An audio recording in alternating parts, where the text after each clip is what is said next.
the pleasure to express my sincere thanks to His Excellency Joseph Days, President of the 65th session, for his tremendous efforts during his tenure.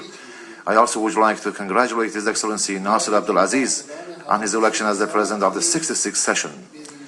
Let me seize the moment to pay tribute to all those who lost their lives during last year as a result of natural disasters, particularly to the victims of tragic famine in Somalia and the devastating flood in Pakistan. I urge everyone to increase their assistance and aid to the affected populations in these countries.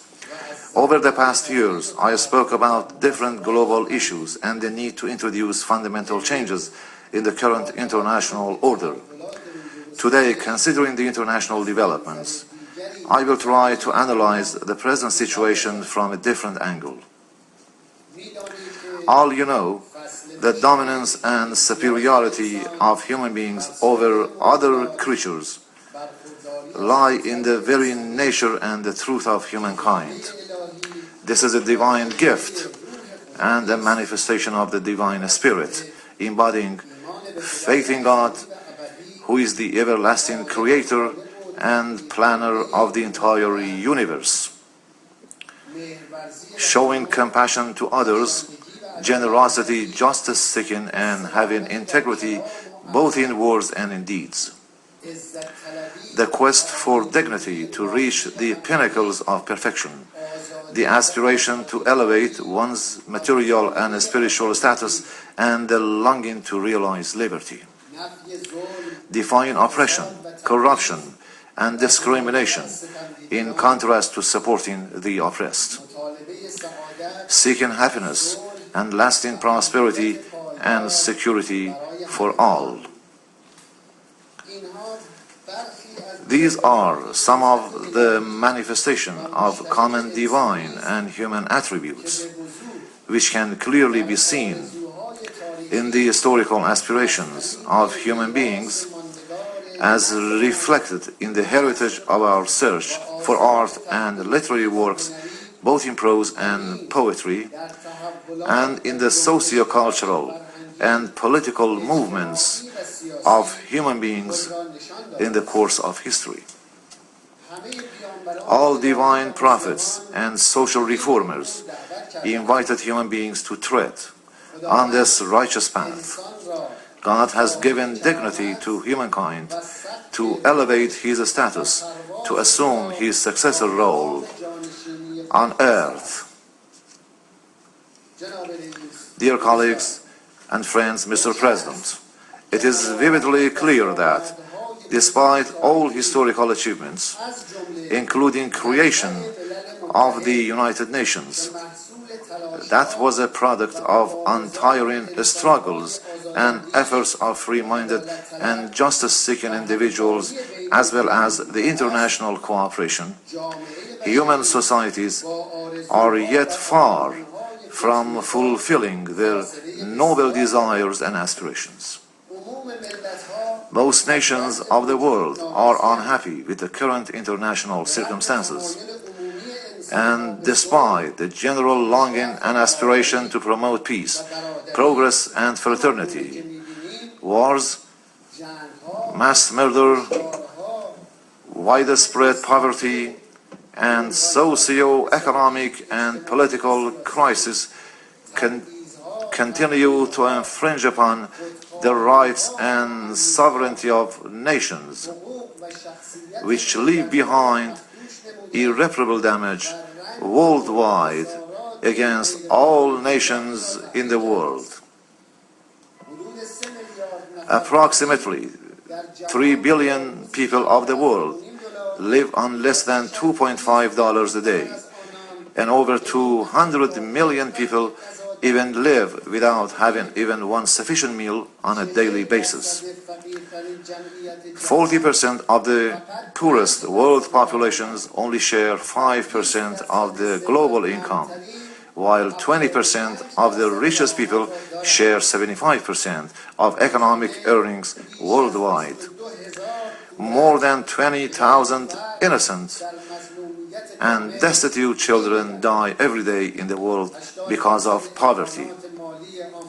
80% of financial resources in the United States are controlled by 10% of its people, while only 20% of such resources belong to the 90% of the population. What are the causes and reasons behind these inequalities? How can one remedy such injustice?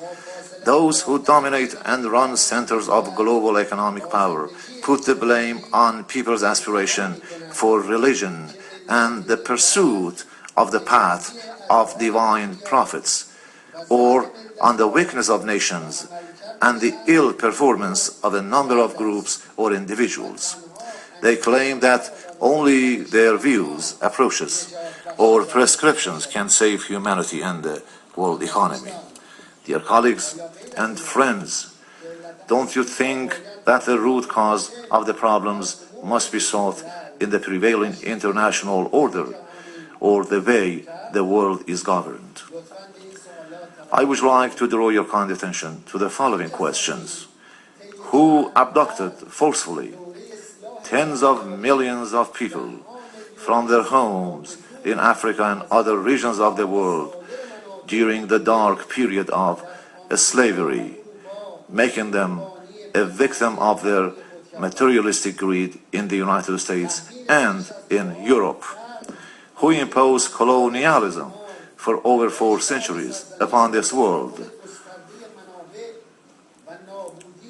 and who occupied lands and massively plundered resources of other nations, destroyed talents, and alienated native languages, cultures, and identities of nations, who triggered the First and Second World Wars that left 70 million killed and hundreds of millions injured or homeless, who created the wars in the Korean Peninsula and in Vietnam, who imposed, through deceits and hypocrisy, the Zionists and over 60 years of war, homelessness, terror, and mass murder on the Palestinian people and on countries of the region, who imposed and supported for decades military dictatorships and totalitarian regimes on Asian, African, and Latin American nations, and established friendly relations with all of them, who used atomic bomb against defenseless people and stockpile thousands of warheads in their arsenals, whose economies rely on waging wars and selling arms, who provoked and encouraged Saddam Hussein to invade and impose an 8-year war on Iran, and who assisted and equipped him to deploy chemical weapons against our cities and our people, who used the mysterious September 11th incident as a pretext to attack Afghanistan and Iraq, killing, injuring, and displacing millions in 2 countries with the ultimate goal of bringing into its domination the Middle East and its oil resources, who undermined the Bretton Woods system and printed trillions of dollars without the backing of gold reserves or equivalent currency, a move that triggered inflation worldwide and was intended to prey on the economic gains of other nations. What country's military spending exceeds annually $1,000 billion, more than the military budgets of all countries of the world combined? Which governments are the most indebted ones in the world, and who is the government that threatens all nations and countries with any excuse? Who dominates the policy-making establishments of the world economy? Who are responsible for the world economic recession and are imposing its consequences in the United States and in Europe on Asia, Africa, Latin America, and all other nations? Which governments are ever ready to drop thousands of bombs on other countries, but ponder and hesitate to send a bit of food aid to famine-stricken people in Somalia or in other places? Who are the ones dominating the Security Council, which is ostensibly responsible to safeguard the international security? There exist tens of other similar questions, and of course, the answers are clear. The majority of nations and governments of the world have had no role in the creation of the current global crisis, and as a matter of fact, were themselves the victims of such policies. It is as lucid as daylight that the same slave masters and colonial powers that once triggered the two world wars have caused widespread miseries and disorder with far-reaching effects across the globe since then. And they continue to control the international political centers and the Security Council. Dear colleagues and friends, do these arrogant powers really have the competence and ability to run or govern the world? Or is it acceptable that they call themselves as the sole defender of freedom, democracy, and human rights, while they militarily attack and occupy other countries? Can the flower of democracy blossom from NATO's missiles, bombs, or guns? Ladies and gentlemen, if some European countries still use the Holocaust after 6 decades as the excuse to pay fine or ransom to the Zionists, should it not be an obligation upon the slave masters or colonial powers to pay reparations to the affected nations? If the damage and losses of the period of slavery and colonialism were indeed compensated, what would happen to the manipulators and behind-the-scene political powers in the United States and in Europe? Will there remain any gaps between the North and the South?